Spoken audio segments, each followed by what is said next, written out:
wild ending, Ja Morant for the win. Tanggal ang angas ni Anthony Edwards. Karmang inabot ni Ant-Man sa dulo sa ginawa na to ni Ja Morant. So Minnesota Timberwolves kontra sa Memphis Grizzlies. Ja Morant kontra kay Anthony Edwards. Will nakatapat din agad ni Rudy Gobert ang 7-footer rookie na si Zach Edey. Dakdak agad to start the quarter. Tinding bawi nga lang ang ginawa ni Edey matapos yan early 8 straight points including itong 200 dunk. Tulad ni Edey, mainit din si Donte DiVincenzo na nagtala agad ng 11 points including itong corner 3-pointer. Na-hype din agad si Anthony Edwards sa kanyang end 1. Tinignan pa si Ja Morant. May pa-dance move at napasayaw agad si Ant-Man kay Ja na libre pa sa kanyang 200 dunk. Maganda nga lang ang naging response ng second unit ng Memphis sa dulo na pinanguna ni Santi Aldama with 8 straight points, 35-33. Second quarter, biglang napa-take over si Jaren Jackson Jr. para sa Memphis Grizzlies. Mainit na 11 straight points ang kinana ni Triple J. Kalahati ng quarter na to, kanya galing lahat ng puntos. Under 6 minutes nang finally maitala na rin ni Ja Morant ang kanyang first field goal this game. Binura nga lang agad dyan ni Jaden McDaniels ng kanyang back-to-back 3-point shot. Putatapang inabot ng isa pang rookie ng Memphis na si Jalen Wells kay Rudy Gobert. Matapos yan, kumana pa ng back-to-back 3-pointer si Donte DiVincenzo at Naz Reid. Pero Jaren Jackson Jr. tinapos ang first half sa kanyang bailout jumper. Still dikit ang laban, 64-65. Start of the third quarter, Donte DiVincenzo and 1 3-pointer. Nasundan pa yan ng isa pang 3, ika-6 na yan, shooting 6 of 8 beyond the arc. Nakaagaw pa sa play na to kay Ja Morant na nagresulta pa sa kanyang 100 dunk. Pero may nagawang bawi naman ang Memphis na nagmula sa unang dakdak na to ni Ja Morant. Kumana pa ng 7 straight points itong si Desmond Bane. Well, back and forth lang halos ang naging laban. Anthony Edwards may bawi rin ng back-to-back and 1. Napasayaw na naman si Ant-Man, lakas mang asar at sumisigaw pa sa kanyang free throw shot.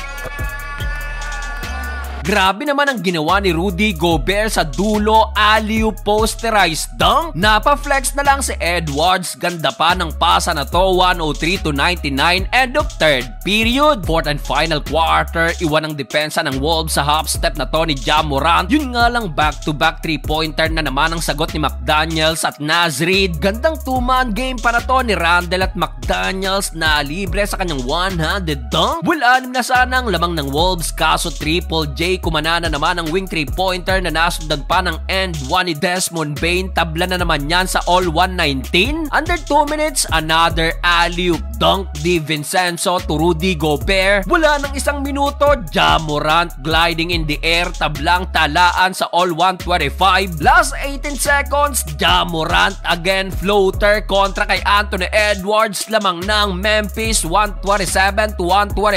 Kalma lang daw, sabi ni Ja. Pagkakataong manalo ng Wolves, Ant-Man nag-airball ang potential game winner. Panalo pang Memphis na unang angas ni Anthony Edwards kay Ja Morant.